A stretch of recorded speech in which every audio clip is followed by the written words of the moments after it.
बात होगी भय, भूख, भ्रष्टाचार की। बात होगी रोटी और रोजगार की। बात होगी समस्या और विकास के लिए हर एक जिम्मेदार की। हर मुद्दे पे होगी बेबाक बात। देखिए मून न्यूज का खास कार्यक्रम नजरिया। नमस्कार, आप देख रहे हैं मून टीवी। नजरिया कार्यक्रम में आपका स्वागत है। नजरिया में आज हम बात करने जा रहे हैं यूपी ग्लोबल समिट, आगरा की आस।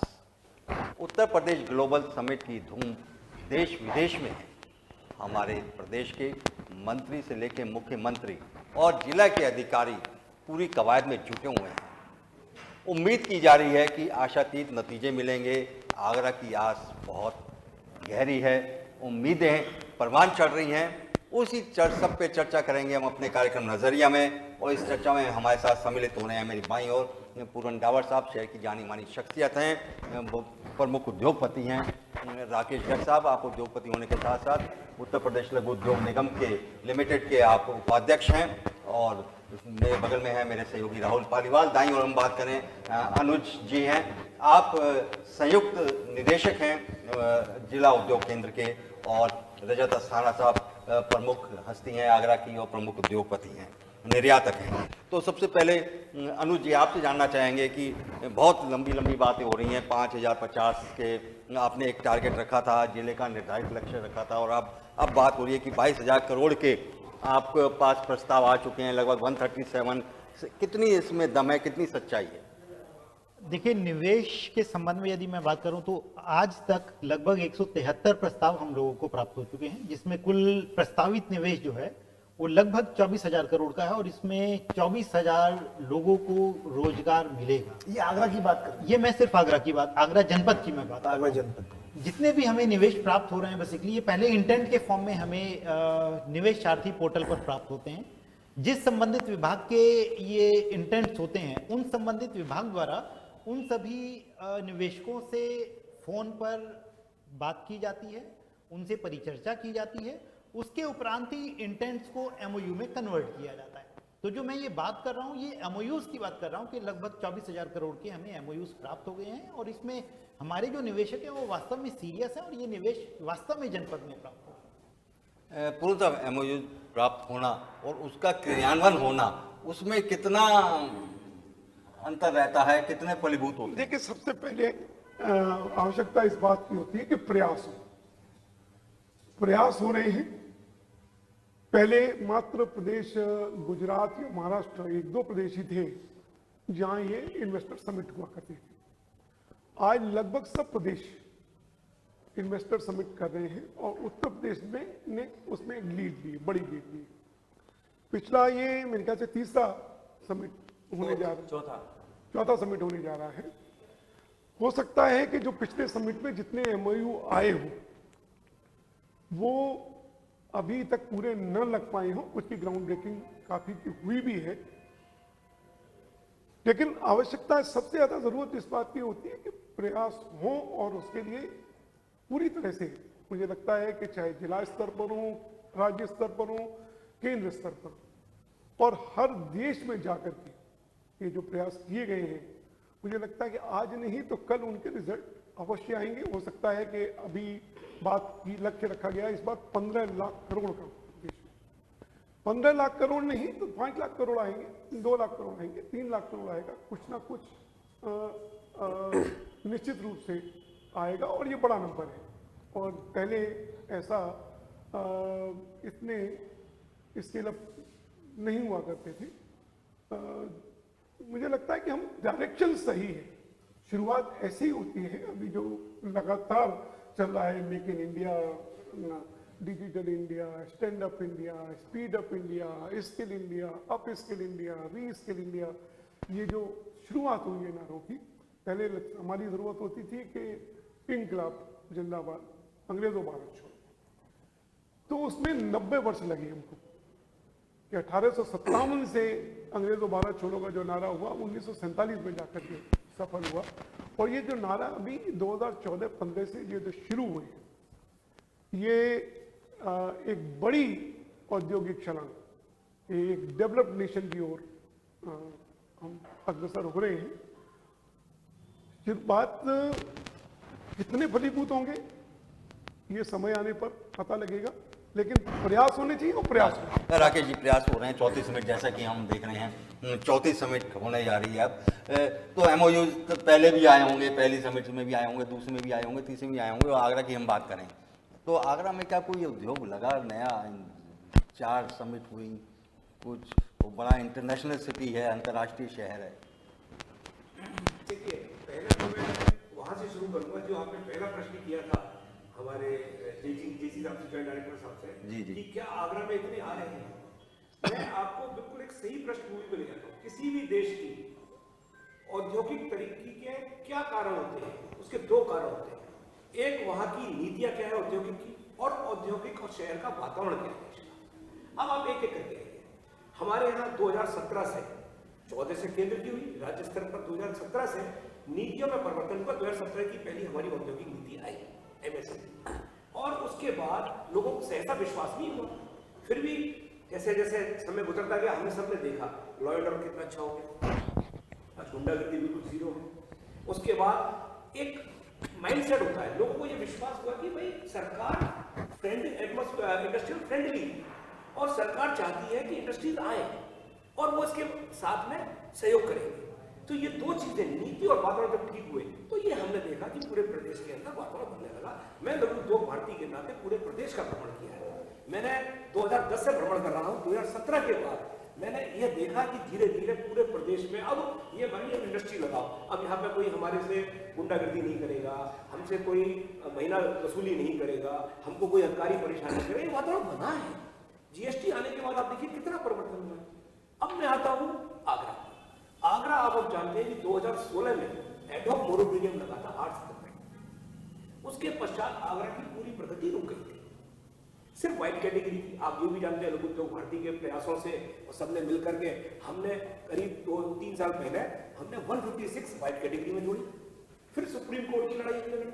सुप्रीम कोर्ट की लड़ाई के अंदर भी मैं जो आपसे कह रहा था कि हम लोगों की जीत के कई कारण थे, इसमें बहुत महत्वपूर्ण कारण था कि हमने पहली बार TTZ authority, task division authority के अंदर अब जो थे वो सिर्फ सरकारी अधिकारी उसके सदस्य होते थे। पहली बार हमने कह करके, तत्कालीन महेश शर्मा जी हमारे मंत्री थे, पर्यावरण राज्य मंत्री, हमने उनसे कह करके बार-बार कि इसमें 3 आदमी कम से कम जो स्टेक होल्डर उनको दीजिए ना, जो जनता के हैं, जो स्थायी है वहां के। वरना तो अधिकारी तो आते जाते उनको सबको पता नहीं, ऊपर वाले ने यस बोला, सबसे बड़े अधिकारी है, सब यस बोलते, ऊपर ने नो बोला, सब नो बोलते। जब हमारे जनता के प्रतिनिधि थी, हमने उसको जुड़वाए, तब से आप देखिएगा सारा वातावरण।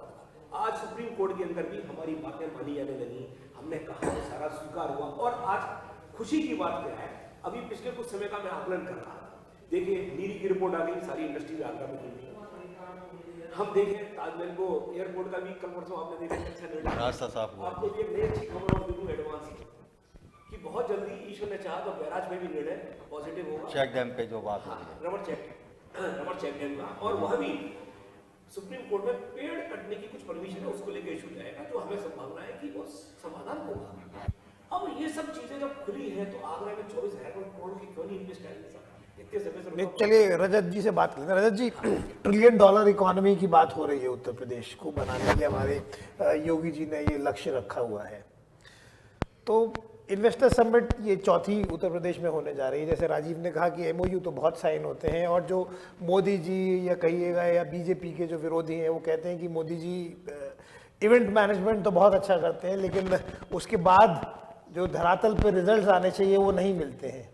और इसके बहुत सारे प्रूफ भी हैं, बहुत सारे जो इंडेक्सेस हैं जो देश की और समाज की तरक्की बताते हैं, उसमें अगर हम 2014 और 2022 को कंपेयर करें तो हम लोग को काफ़ी पीछे बताया जाता है।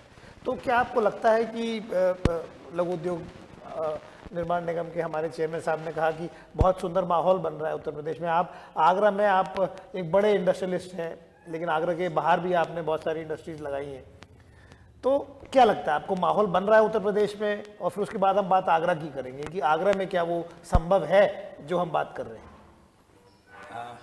देखिए राहुल जी, जो राकेश जी ने भी कहा, मैं उसका समर्थन करूंगा कि प्रदेश में माहौल डेफिनेटली बहुत बढ़िया बन रहा है। 2017 के बाद इसका फ़र्क भी दिखता है। हमने अमरोहा में यूनिट लगाई है और आप देखोगे कि अमरोहा में जो स्थिति है वहाँ पर आज तक हमें कोई इस तरीके की दिक्कत नहीं आई कि जिसमें कहीं कोई हमसे कोई डिमांड की गई हो, कोई महीनेदारी की बात की गई हो कहीं है। और मेरा भी एक लैंड का इशू भी था, जो कि जैसा आपने कहा भी कि भाई क्या धरातल पे प्रोजेक्ट उतर रहे हैं। मैंने 2018 में पहली बार जब इंडस्ट्रियल समिट हुई थी फर्स्ट, उसमें MOU साइन किया था और हमने 2 फैक्ट्री लगाने के लिए प्लान किया था, एक अमरोहा में थी और एक आगरा में थी। और मैं आपके माध्यम से एक बड़ी खुशी है कहते हुए कि हमने अमरोहा की यूनिट हमारी स्टार्ट हो गई और अभी 3 जून को, विगत 3 जून को प्राइम मिनिस्टर ने उसका उद्घाटन किया वर्चुअली। और आगरा में भी ग्राउंड ब्रेकिंग सेरेमनी हो गई। यहाँ पे भी हमारे को राकेश जी ने जैसा बताया कि MOU वो जो एडॉक में रोटेरियम लगा था उसमें राहत मिली और हमें पोल्यूशन NOC भी मिल गई, तो हम आगरा में भी प्लान कर रहे हैं। तो पूरन अंकल जैसा कह रहे थे कि भाई जब शुरुआत होगी तो उद्योग आएंगे और वही हो रहा है। तो एकदम चमत्कार नहीं होता। इंडस्ट्रियलिस्ट को, जो आदमी पैसा लगाता है ना, कैपिटलिस्ट, उसको ये दिखता है कि थोड़े टाइम तो वो वॉच करता है कि क्या स्थिति है। और जब एक जना लगा रहा है तो इंडस्ट्री के और लोग भी आते हैं लगाने के लिए, तो ऐसे ही ग्रो करती है इंडस्ट्री। तो अभी ज़्यादा टाइम नहीं हुआ है। और एक चीज़ और भी है कि आने वाला टाइम में चाइना से बिजनेस शिफ्ट होके आ रहा है इंडिया, और हमारे को बहुत बड़े बड़े उद्योग देखने को मिलेंगे जिसमें कि हम ग्लोबल फैक्ट्री बनने की तरफ और अग्रसर हैं। और हमारी जो इंडस्ट्री, जो टारगेट 3 ट्रिलियन का हमारे योगी जी ने सेट किया है, मुझे लगता है कि हम इससे भी कहीं ज़्यादा अचीव कर पाएंगे। अनुज जी, एक प्रश्न, मैं पहले कुछ डाटा अपने दर्शकों के सामने रखा हूँ, जिसके जो ये बताया जा रहा है कि MOUs आए हैं, उसमें नवीनीकरण ऊर्जा के सबसे ज़्यादा प्रस्ताव हैं, वो लगभग 15,915 करोड़ के हैं। Am I right? या आप उसमें संशोधन कर सकते हैं।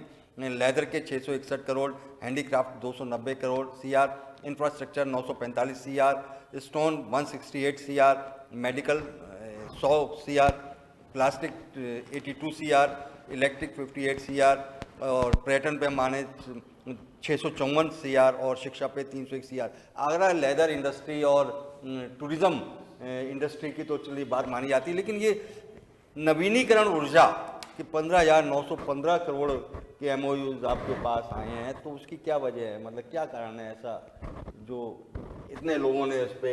नवीनीकरण ऊर्जा एग्जैक्टली है क्या? मतलब ये भी थोड़ा जो हमारा रिन्यूएबल एनर्जी रिसोर्सेज हैं, उनके संबंध में ये प्रस्ताव प्राप्त हुए। सोलर एनर्जी की जैसे हम लोग बात करते हैं, तो सोलर एनर्जी से संबंधित ये प्रस्ताव हमें यहाँ पर प्राप्त हुए हैं। एक US के इन्वेस्टर हैं, एक उनका एक बड़ा प्रस्ताव है लगभग 15,000 करोड़ का, वो आगरा के लिए प्राप्त हुआ है। US की कंपनी है, उन्होंने ये प्रस्ताव यहाँ के लिए दिया है। और ये प्रस्ताव इंटेंट के फॉर्म में जो था उसको MOU में भी कन्वर्ट कर लिया गया है। इसका मतलब इसकी सीरियसनेस को परख लिया गया है। तो क्योंकि यहाँ पे अभी संभावनाएं हैं, जैसे हम लोग देख रहे हैं कि आने वाले टाइम में एनर्जी के सोर्सेज जो हैं उस पर हमें रिन्यूएबल एनर्जी रिसोर्सेज में जाना ही पड़ेगा। हम लोग बहुत ज़्यादा डिपेंड नहीं कर सकते अब हाइडल के ऊपर या कोल बेस्ड जो थर्मल पावर प्लांट्स होते हैं उनके ऊपर बहुत ज़्यादा डिपेंडेंट हम लोग नहीं रह सकते। तो हमें इन सभी सेक्टर्स में जाना ही पड़ेगा। इन्हीं संभावनाओं को देखते हुए मुझे लगता है कि इस तरह के ये प्रस्ताव प्राप्त हुए हैं और इसमें असीम संभावनाएं हैं हमारे प्रदेश में और हमारे जनपद में। और सर फ्यूल पे तो धीरे-धीरे डिपेंडेंसी वैसे भी कम हो रही है, कम। इसलिए एनर्जी का आना पूरन जो उम्मीद की जानी चाहिए थी लेदर इंडस्ट्री, इंटेंसिव इंडस्ट्रीज यही है। ये पूरी चीज, जैसे रजत जी ने कहा कि भाई चाइना से धीरे धीरे उद्योग हमारे देश में आ रहे हैं, तो क्या ये वाकई हो रहा है? आई मीन आप तो चुप में लेदर की अगर मैं बात करूं, देखिए ये वास्तविकता है। बहुत रिसेशन हम अपनी इंडस्ट्री में देखें जी, ओवरऑल यूरोप में देखें, US में देखें, रिसेशन काफी, और रिसेशन की काफी बात भी हो रही है। उसके बावजूद भी हम न केवल 2019 को टच कर रहे हैं, बल्कि लगभग 30% की ग्रोथ पर आगरा इस वर्ष रहेगा। जूता इंडस्ट्री में आगरा रहेगा। उसका मुख्य कारण यही है कि चाइना से तो शिफ्ट होना ही होना है। कि पूरी तरह से शिफ्ट ना हो, हम अभी तक पूरी तरह से तैयार नहीं है। इस बार का जो लास्ट सीजन जो हमारा गया, विंटर सीजन, इसमें हमारी सप्लाई चेन पूरी तरह से डिस्टर्ब थी। जितना हम लोगों को कंपोनेंट चाहिए था, मटेरियल चाहिए था, जो चीज़ चाहिए थी, वो अवेलेबिलिटी नहीं मिली, पूरी तरह से तैयार नहीं थी। उस तैयारी की ओर बढ़ रहे हैं, ये निश्चित मान के रखिए कि हम चाहे ना चाहे, अमेरिका चाहे ना चाहे, कोई चाहे ना चाहे, चाइना से शिफ्ट होना ही होना है जी। अब कितना ग्रेजुअली है, कौन उसका बेनिफिट ले पाता है? मतलब हमारा देश ले पाता है या अन्य देश हमारा ले देश पाते ले हैं? पाता है, लेकिन हमारा देश को जिसमें हमारी एज है, कुछ लेबर इंटेंसिव इंडस्ट्रीज हैं कि ट्रेडिशनल उद्योग हैं, पर्टिकुलरली हम ये जूता उद्योग को ही लें, जी। अगर दूसरे उद्योगों को लेते हैं तो मोबाइल इंडस्ट्री लगभग शिफ्ट हो रही है शिफ्ट हो गई है, हम चाइना को क्रॉस कर जाएंगे अगले 1-2 साल के अंदर। जी। और जो लेबर ओरिएंटेड ऐसी इंडस्ट्रीज हैं जो कैपिटल इंटेंसिव इंडस्ट्री नहीं है, अभी जैसे आपने देखा आगरा में 661 करोड़ मात्र लेदर पर प्रस्ताव दिखाई दे रहे जी, हैं, जी। लेकिन 600 लेबर इंटेंसिव इंडस्ट्री न होते हुए 600 करोड़ का इन्वेस्टमेंट भी एक ट्रेडिशनल इंडस्ट्री में बड़ा इन्वेस्टमेंट होता है, छोटा इन्वेस्टमेंट नहीं है। और 600 करोड़ के इन्वेस्टमेंट में हम कम से कम 60,000 लोगों को रोजगार दे सकते हैं। लेबर इंटेंसिव होने की जूता वजह से। इंडस्ट्री जी। लेबर इंटेंसिव इंडस्ट्री है, तो कैपिटल इंटेंसिव इंडस्ट्री चाइना से धीरे धीरे आएंगी, क्योंकि रॉ मटेरियल में बहुत आगे हैं हम रॉ मटेरियल पर आज भी चाइना के ऊपर डिपेंड करते हैं। ये हो सकता है कि जब हम आंकड़े देखते हो, आंकड़े जब हम देखते हैं तो कि चाइना से इंपोर्ट बढ़ा हुआ नजर आता है घटने की बजाय, जी। लेकिन कंज्यूमर गुड्स का इंपोर्ट लगभग कम हो रहा है। बहुत कम हो गया है, और लेबर जो कैपिटल गुड्स हैं उनका रॉ मटेरियल बढ़ रहा है। सरकार ने यही किया है कि जूते पर पहले 10% इंपोर्ट ड्यूटी, लेकिन पूर्ण जी मैं आज टूटूंगा बीच में, 35% अभी जो आंकड़े आए हैं उसमें तो ये बताया गया कि चीन से जो आयात है वो उसमें काफी बढ़ोतरी हुई है। मैं यही कह रहा हूं कि नेचर बदला है। कैपिटल इंटेंसिव या जो रॉ मटेरियल है, बेस मटेरियल है, उनका आयात बढ़ रहा है और कंज्यूमर गुड्स का आयात घट रहा है। इसका मतलब मैन्युफैक्चरिंग यहां हो रही है, वहां से बेस मटेरियल आ रहे हैं, चाहे फार्मास्यूटिकल हो, चाहे हमारा जूते का हो, क्या हो। आज इवन सोल्स, हमारे यहाँ स्पोर्ट्स शू बहुत कम बनता था। स्पोर्ट्स शू का निर्यात जो मैन मेड मटेरियल है उसका हमारी जो एज है वो लेदर शूज में है, और 90% जूता पहनने वाला आदमी मैन मेड मटेरियल का, इस पीवीसी या पीयू मटेरियल्स का, या फ्लाईनेट शूज हैं जो स्पोर्ट्स शूज हैं, आप हर आदमी को देखेंगे 75% तो कन्वर्ट हो गया है टोटल फ्लाईनेट शूज में, स्पोर्ट्स शूज में कन्वर्ट हो गया है जी। तो ये पूरा चाइना से आता था। आज आगरा में जहां नहीं बना करता था, मेरी फैक्ट्री में भी देखेंगे तो भले ही सोल वहां से आया है, अभी तो निटेड अपर वहां से आया है, लेकिन यहां बनना शुरू हुआ है, बना। और अब आने वाले समय में लोग निटेड की मशीन लगा रहे हैं, कोई सोल की मशीन लगा रहा है, उसकी मशीन लगा रहा है। अब जब सोल और उसकी मशीनें यहाँ लगने लगेंगी तो यहाँ भी बनने लगेगा। एक बेस मटेरियल जिसका है EVA कंपाउंडिंग जो है, उसके मोल्ड हमारे यहाँ भी अच्छे नहीं बन पा रहे हैं, तो वो कैपिटल इंटेंसिव इंडस्ट्री आने में थोड़ा समय लगेगा।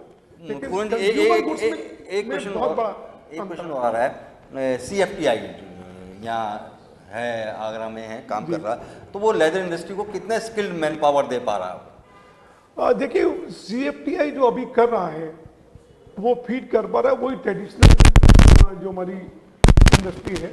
और ये जो ट्रेडिशनल हमारी जो लेदर इंडस्ट्री है ना, ये एक ओनर ड्रिवन इंडस्ट्री है, उसमें सीमाएं सीमित है, हमारी सीमाएं हैं एक सीमित, यानी उसको बहुत बड़ा स्केल अप नहीं किया जा सकता। एक अच्छी जो बड़ी इंडस्ट्री कहेंगे वो 200, 300, 400 करोड़, 500 करोड़ का टर्नओवर करती है, वो बड़ी इंडस्ट्री की जाती है, क्योंकि एक कॉर्पोरेट इंडस्ट्री नहीं है। उसके जहां जो वहां सिखाया जाता है वो लेदर इंडस्ट्री पर सिखाया जाता है, लेकिन समय टाइम आ रहा है अब स्पोर्ट्स इंडस्ट्री पर। स्पोर्ट्स इंडस्ट्री है पूरी कॉर्पोरेट इंडस्ट्री, बिल्कुल कॉर्पोरेट की तरह से चल सकती है। उसमें अपर जो बनना है निटेड अपर है, सॉक्स की तरह से आपने मशीन का बटन दबाया, जैसे सॉक्स बनता है वैसे अपर रेडी हो गया, अपर को पीछे से आपने अटैच किया, सोल अटैच किया और निकाल दिया। सो ये कॉर्पोरेट इंडस्ट्रीज है, या मेन मटेरियल का जूता पीयू मटेरियल का बनता है, तो उसमें कंजम्पशन एक फिक्स कंजम्पशन है। इसमें आप 50, 100, 200, 300 पेयर इकट्ठे काट सकते हो, और लेदर में आपको सिंगल एक पीस काटना पड़ता है, उसमें कहीं स्क्रैच मार्क है, कहीं उसका मार्क है, तो उसकी प्रोडक्टिविटी बहुत सीमित होती है। एक बहुत अच्छी जो बड़ी यूनिट होगी 5-6 हज़ार 7 हज़ार जोड़ी रोज बन सकती होगी, लेकिन अगर स्पोर्ट्स इंडस्ट्री में आते हैं तो हम 1-1 लाख पेयर, 2-2 लाख पेयर भी एक दिन में, क्योंकि वो पूरी तैयार है। मैकेनाइज्ड है वो पूरी। और पूरी मैकेनाइज्ड जी। ये अभी चेन्नई में 2 लगी हैं, अपाचे ने लगाई है और एक फेंताई भी है, जॉइंट वेंचर में 2 लगी है, एक एडिडास की और एक नाइकी की। ओके, उसमें हम चाइना से $2 से $2.5 सस्ते हैं।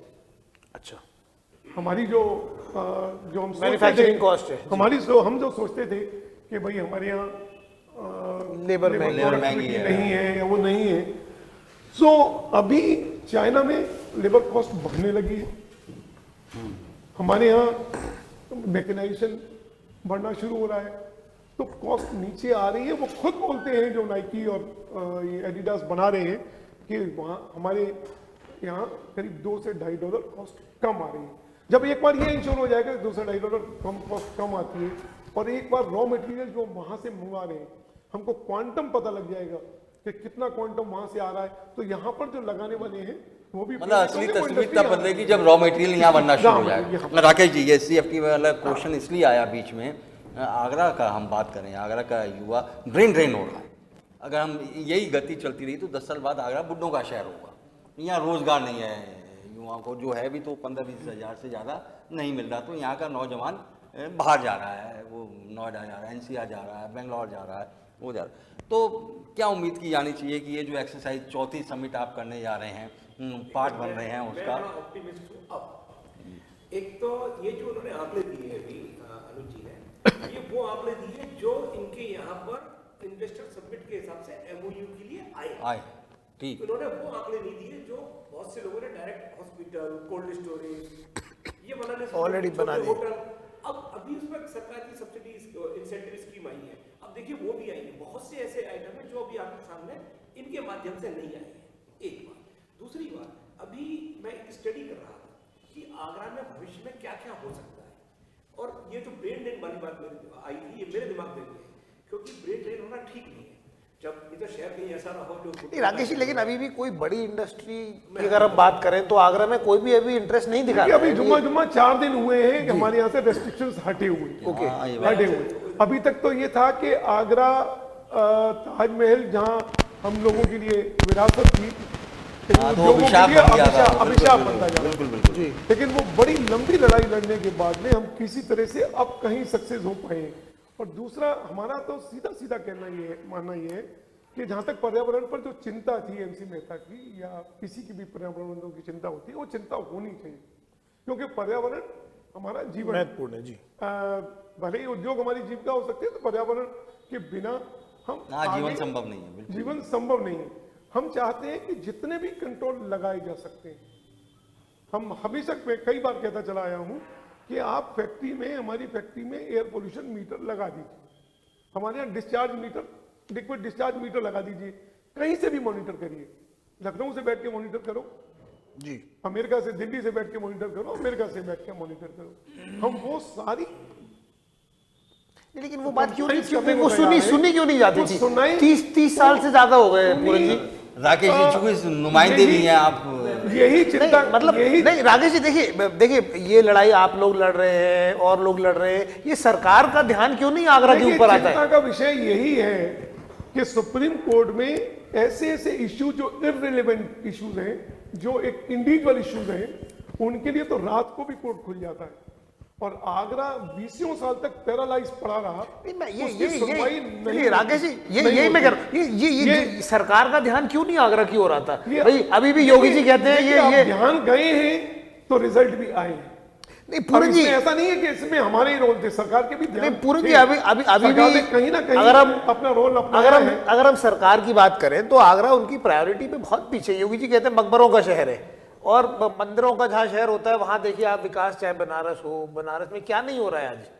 ये सब चीजें, चाहे वो टेंट सिटी हो, चाहे कॉरिडोर्स हो, चाहे कुछ भी हो, देखिए, ये आगरा की अगर राकेश जी से जानना हम राकेश जी से ही जानना चाह रहा हूँ, मतलब हमारी आगरा हमेशा, चाहे कोई भी सरकार हो, वैसे तो अभी बीजेपी बहुत साल से रही है और आगरा ने बीजेपी को सब कुछ दिया है, सांसद, विधायक, पार्षद, मेयर, क्या चीज, और उसके बाद भी हमको मिलता क्या है? अब मैं आपको बताऊंगा भाई साहब, पहली वाली पहली बात, ये जो आपने एक बात की कि इतने साल से सरकार का ध्यान क्यों नहीं था, मैं जब गया वहाँ सेक्रेटरीट में बैठता हूँ तो एक कॉमन दिमाग में सबके ये बैठा था, आगरा टीटीजेड सुप्रीम कोर्ट यहाँ मत सोचना, या सुप्रीम कोर्ट में कई अफसर फंस गए, वो दिक्कत होगी। और अब अच्छी बात, ध्यान अगर नहीं गया होता तो ये समस्या का समाधान भी नहीं होता। 30 साल समय लगा, 30 साल में बहुत सारी सरकारें आई, खाली एक बल्कि बीजेपी की समस्या तो ये सुलझाए। देखो मैं ये निवेदन करूंगा। नहीं राकेश जी, अगर आप विकास की बात करें आगरा की, तो समाजवादी पार्टी ने, अगर आप सरकारों की बात कर रहे हैं, मायावती जी ने फिर भी कुछ किया आगरा के लिए। आप मुझे एक चीज बता दीजिए जो बीजेपी ने आगरा के लिए करी हो। एक रोड को विकास, नहीं रोड नहीं, क्यों नहीं, वो दैट इज पार्ट ऑफ विकास। अगर इंफ्रास्ट्रक्चर नहीं होगा तो मैं कहता हूँ चलो एक आपने क्या दिया साहब आगरा को, और हम क्यों ये विश्वास मान के बैठे हैं, बड़ी उम्मीद जगा के बैठा है आगरा तो मायावती तो बेचारी ताज कॉरिडोर भी ला रही थी। हाँ, मतलब मायावती जी देखिए विजन देखिए कितना आगरा को लेके। अगर कोई सोचता था तो अखिलेश जी ने सोचा, ताजमहल में आज जो भी कुछ उनके आसपास विकास हुआ वो समाजवादी पार्टी ने करा। वो स्टेडियम की भी बात करते हैं, बैराज की भी बात करते हैं, बीजेपी तो बात तक नहीं करती है। देखो कुछ चीजें दिखती हैं, कुछ नहीं दिखती है, पर्दे के पीछे से। जैसे मैं आपको बताता हूँ, ये टीटीजेड की लड़ाई में आप यकीन मानिए, डबल एजी एडिशनल अटॉर्नी जनरल जो ऐश्वर्या भाटी जी थी, ये सरकार के ही काम था कि बार-बार सीधी हम लोगों से बात कर रही, और हम लोग उनसे वीडियो कॉन्फ्रेंसिंग करते थे कि साहब ये विषय उठने चाहिए, ये नहीं, आप ऐसा बोला ये विषय आएगा, इससे पहले नहीं होते थे। और इसका ये सुपरिणाम है कि ये समस्याओं का समाधान है।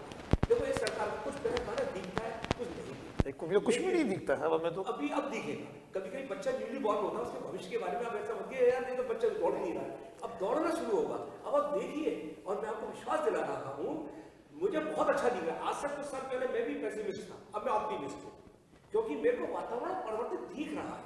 और मैं आपको बता दूं, आगरा के अंदर मैं आपको आज वो इंडस्ट्री के नाम लूंगा जो थोड़े समय में आपको दिखेंगी बहुत अच्छे से। होटल टूरिज्म बहुत तेजी से बढ़ रहा है, हॉस्पिटल। देखिए मैं आपसे यहाँ सहमत नहीं हूँ। टूरिज्म बिल्कुल भी नहीं बढ़ रहा है, टूरिज्म बिल्कुल भी नहीं बढ़ रहा। हम लोग पीछे जा रहे हैं टूरिज्म में, ये आप गलत कह रहे हैं बिल्कुल। बहुत बढ़ेगा। अब आप देखिए फिर वो होगा। चलिए निश्चित रूप से सर कि अभी जिस तरह की एयर कनेक्टिविटी की बात हो रही है, आप जो ब्रेन ड्रेन की कह रहे थे, आईटी इंडस्ट्रीज अब आगरा में भी धीरे धीरे बढ़ेंगे। कॉल सेंटर आगरा में है शायद। आगे की आईटी पार्क बनाने की बात पिछले 20 साल से हो रही है, जो एक छोटी जवान से अधेड़ हो गए। आप क्या बात करते हो साहब? आईटी पार्क में कौन सा पोल्यूशन हो रहा था? आईटी पार्क तक हम लोग नहीं बना पाए। हमने अपने जीवन में भौतिक परिवर्तन भी देखे और राजनीतिक भी देखे, बहुत सी वो चीजें देखी है जिसकी हमें उम्मीद नहीं थी, वो हुई। हम इस जीवन में आगरे को भी पुनः उसका पुराना स्थान प्राप्त करते देखेंगे, और क्योंकि इसके बहुत सारे कारण हैं। आगरा का जो भौगोलिक एक समीकरण है वो आप देखिए सब तरफ से आगे मिलता है। लॉजिस्टिक देखिए भी कितनी बड़ी, वो सब कुछ है आगरा में, बिल्कुल एब्सोल्युटली यू राइट। आगरा हर तरीके से फेवरेबल है, लेकिन फिर भी कुछ नहीं मिलता। चलिए रजत जी से जान देते हैं। रजत जी, नहीं रजत जी, आगरा की लड़ाई आगरा ने कभी नहीं लड़ पाया। हम बात करते हैं, हमारे पास 9 विधायक हैं, 2 सांसद हैं, मेयर है, फलाना है, ठिकाना है, लेकिन हम देखें हाई कोर्ट की बात आई तो वकीलों ने लड़ा, इंडस्ट्री की बात आई तो वो कुछ इंडस्ट्रीज ने लड़ाई लड़ी, टूरिज्म के ऊपर कोई बात आती है तो वो बेचारे पर्यटन वाले और कुछ होटल वाले हैं वो लड़ाई लड़ लेते हैं। तो लेकिन आगरा की जुड़ाई होनी चाहिए। अभी मैं प्रश्न कर रहा था राकेश जी से कि सुप्रीम कोर्ट में आगरा का वकील क्यों नहीं खड़ा हुआ, सरकार का क्यों खड़ा?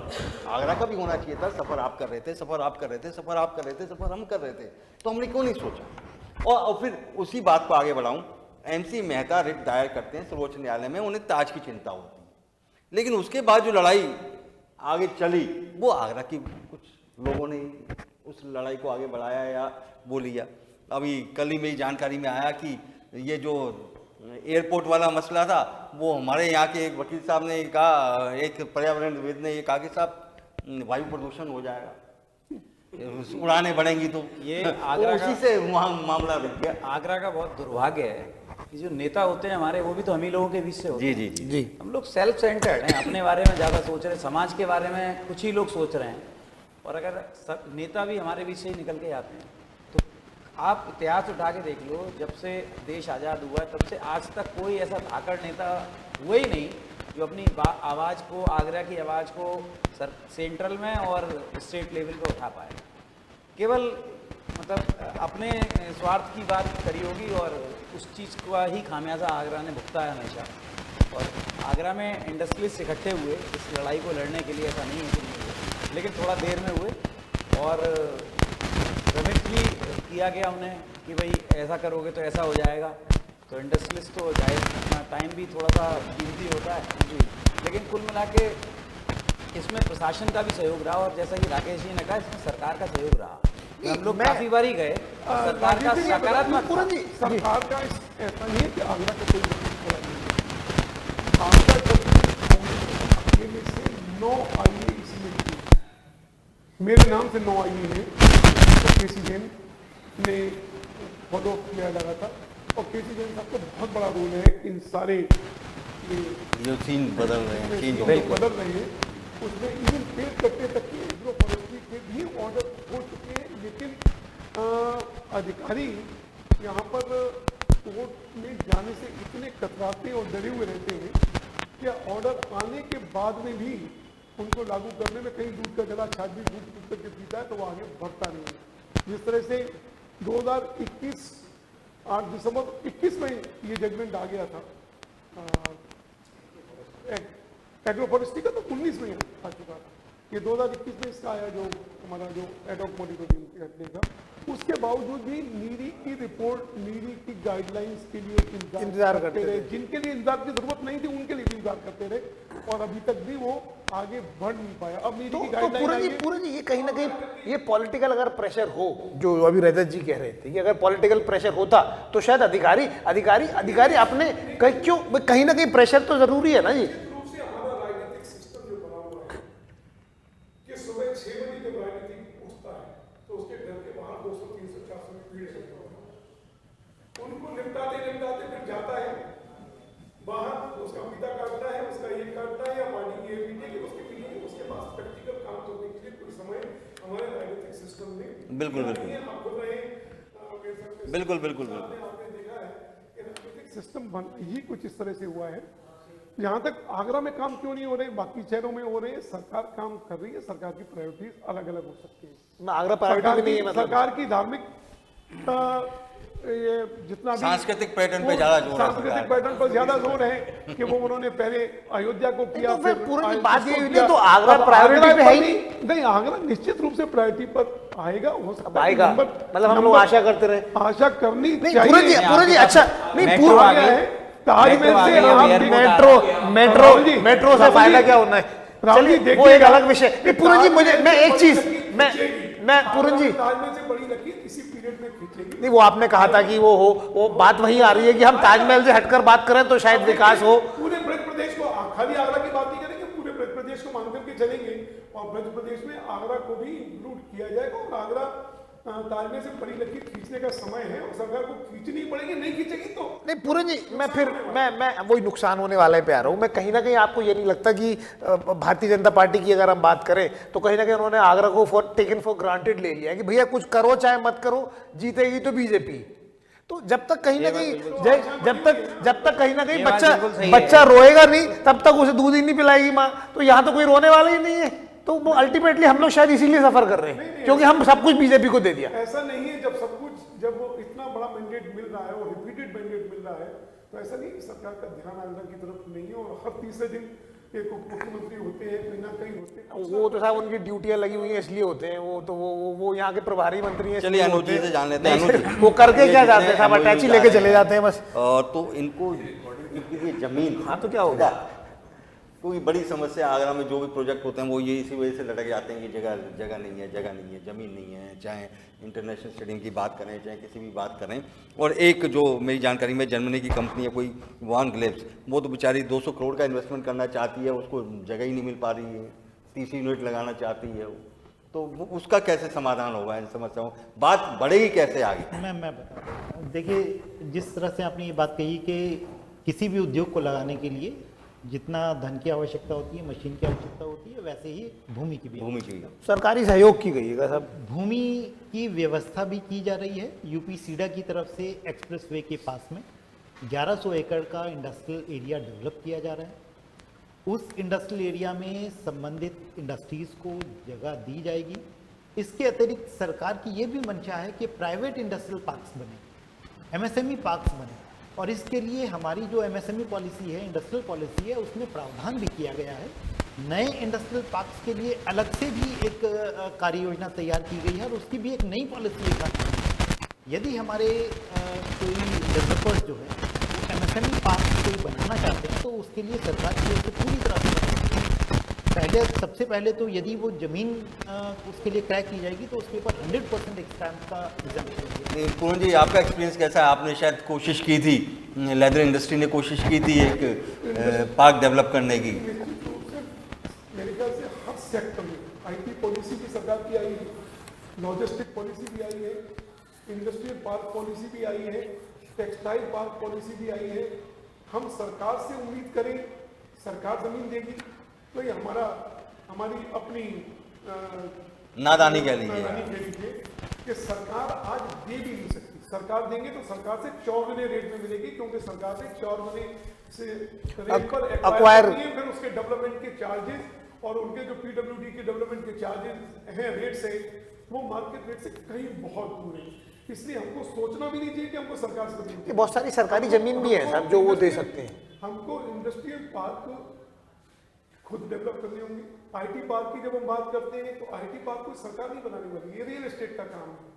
ये रियल एस्टेट का काम है कि वो फ्लैट ना बना करके IT पार्क बनाए, उसे बेचें, आगरा की कनेक्टिविटी बताएं। आगरा से 3 घंटे की दूरी दिल्ली की है, 3 घंटे की दूरी लखनऊ की है, 2 घंटे की दूरी 3 घंटे की दूरी जयपुर की है, और फ्लाइट कनेक्टिविटी भी सब कुछ है।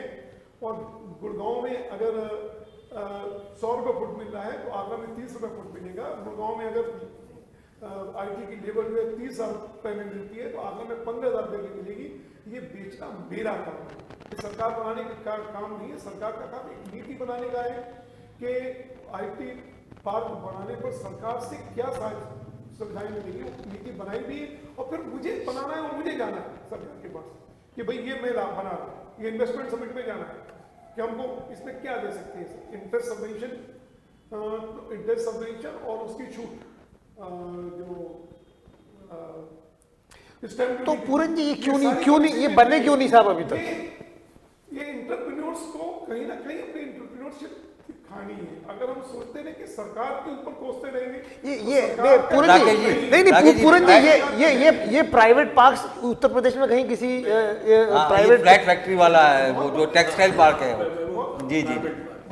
मैं देखिए मैंने दिया लॉजिस्टिक पार्क हम बना रहे हैं 1 मिलियन स्क्वायर फुट का, इसी उसमें दिया हुआ है जो आगरा मथुरा रोड पर फनेर पर, उसमें लॉजिस्टिक पार्क का प्रपोजल दिया हुआ जी। देखिए मैं आपको बताऊं, ये बात आपकी ठीक है कि प्रदेश के अंदर इंडस्ट्री लगाने के लिए अप्रूव्ड प्लॉट की कमी थी। सरकार को ये बात हम 2-3 साल से लघु उद्योग भारती के माध्यम से कह रहे हैं, तो तभी सरकार ने इस बात को भी समझा और प्राइवेट इंडस्ट्रियल पार्क और PPP मॉडल पर दोनों तरह से कार्य को प्रारंभ किया। और हमारे निगम ने, जब मैं निगम का बना तो सबसे पहले मैंने देखा भी मेरे को ये चाहिए इंडस्ट्री लगाने की जगह, तो आगरा में एक फ्लैटेड इंडस्ट्रियल पार्क आपका शुरू हो रहा है जो लगभग 4 लाख स्क्वायर फीट का है और गारमेंट्स का है, और उसका निर्माण भी शुरू हो गया है। उसके अंदर ये बात लगा कि रेट भी हम लोग डिसाइड बहुत जल्दी करेंगे, 24 को हमारी मीटिंग है, उसके बाद हम उसकी रेट भी डिस्क्लोज करके बुकिंग शुरू करेंगे। हाँ, अब देखिए जैसे टावर साहब ने भी कहा कि सरकार एक्वायर करके बनाए, it is not possible 4 times compensation. अरे ये बहुत सी लैंड उन पे होती है साहब, एक्वायर भी कर रखी है, ये एक्सप्रेसवे के साथ सारी एक्वायर्ड है जी, एक्वायर्ड सारी नहीं है, काफी सारी है एक्वायर्ड। आप निश्चिंत रहिएगा, पॉलिसी आई सब डेवलपमेंट चार्ज की छूट है, सब जगह इंडस्ट्रियल एरिया बनते हैं साहब, हमारे यहाँ कहाँ है इंडस्ट्रियल एरिया? अब बनेगा। मैंने आपसे कहा ना निश्चिंत रहिए। आपको एक चीज बता दूं, चाइना का उदाहरण देखिए, अपनी बात को समाप्त करूंगा। चाइना में 78 तक, आपने तो 76 तक माओ का शासन था। 76 तक वो कहते थे कि चाहे जो मतलब आपको मालूम है बिल्कुल लेबर थे। 76 की डेथ के बाद उनका जो उत्तराधिकारी है टंग श्याओपिंग, उसने देखा ये क्या हो रहा है, ये हम लोग जब बातें करें ऐसे तो हमारा देश और भुखमरी पे चला जाएगा। तो उन्होंने बड़ा स्मार्टली एक डायलॉग बोला कि समाजवाद का अर्थ गरीबी में रहना नहीं है, समाजवाद करते हैं सब साथ होना, सब अमीर बने, और मैं उसके लिए नई पॉलिसी लाया। और उन्होंने इंडस्ट्रियल पॉलिसी से 92 में 6 पहले SEZ बनाए, और स्टार्टिंग वहां भी लोगों का विश्वास नहीं था। धीरे धीरे विदेश के लोग आए, मतलब यार बाकी चाइना बदल गया, ये पॉलिसी अच्छी ले आए, ये अपने वातावरण अच्छा कर गया, अब यहाँ लगाओ जो आप काम भारत में होता है। माननीय योगी जी मोदी जी के आने के बाद, और उनका जो कमियां हो रही है हम उससे बच जाएंगे, हमें विश्वास है। लेकिन लैंड की उपलब्धता के लिए कि सरकार से जो हम अपेक्षा करते हैं कि जो मास्टर प्लान बनाए जाते हैं, जोनल प्लान बनाए जाते हैं, उसकी क्रियान्वयन की नीति होनी चाहिए। 20 साल मास्टर प्लान बन जाता है, लेकिन चूंकि कोई लैंड पूलिंग पॉलिसी नहीं है तो उसमें रोड बनता नहीं है, स्ट्रक्चर बनता नहीं है, वो डेवलपमेंट कहीं हो ही नहीं पाता और लैंड यूज फिक्स हो जाता है। जो करना वो खाली लैंड यूज फिक्स होने के लिए ही है मास्टर प्लान तो फिक्स हो जाता है और आगे बढ़ नहीं पाता। इसी तरह से कई आगरा ही, जैसे अर्थोनी में 2002 में एक आवास विकास में लैंड एक्वायर किया था, आज 2022 हो गए, 20 साल हो गए।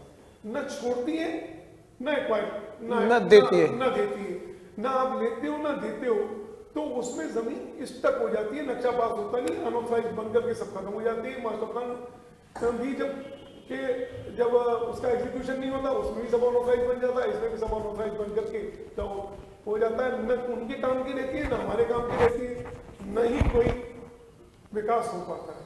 तो इस तरफ बुनियादी जो नीतियां हैं उस पर ध्यान देना बहुत जरूरी है कि भाई 3 साल के अंदर कोई एक्विजिशन आपने किया है, 3 साल के अंदर मतलब समय सीमा तय होनी चाहिए, कोई भी काम हो 3 साल के अंदर लागू होगी या छोड़ जाएगी, अपने आप मुक्त अवमुक्त मानी जाएगी। और जवाबदेही भी तय होनी चाहिए। जवाबदेही तय होनी चाहिए। 20 तक आपने नियत करके रख लिया उसको, कहीं का नहीं रहने दिया, जमीन की ट्राई है। आपके माध्यम से भी मैं बात को पहुंचाना चाहता हूँ। एक तरफ हम जमीन की ट्राई की बात करते हैं, एक तरफ आपने 20 साल के लिए उसको घेर लिया, ब्लॉक करके रखा हुआ है। इसी तरह से मास्टर प्लान में लैंड यूज को आपने फिक्स कर दिया, लेकिन उसके अकॉर्डिंगली कोई ना डेवलपमेंट विकास हुआ ही नहीं। उस खेत वाले ने कम से कम स्कूल बना लेता, कुछ बना लेता, वो भी नहीं बना सकता, आपने लैंड यूज फिक्स कर दिया। उसके बीच में से रोड निकाल दिया, अब बीच में से रोड निकाला हुआ है, वो रोड बन नहीं रहा और हो नहीं सकता था अनऑथराइज बनने के अलावा कुछ होता नहीं।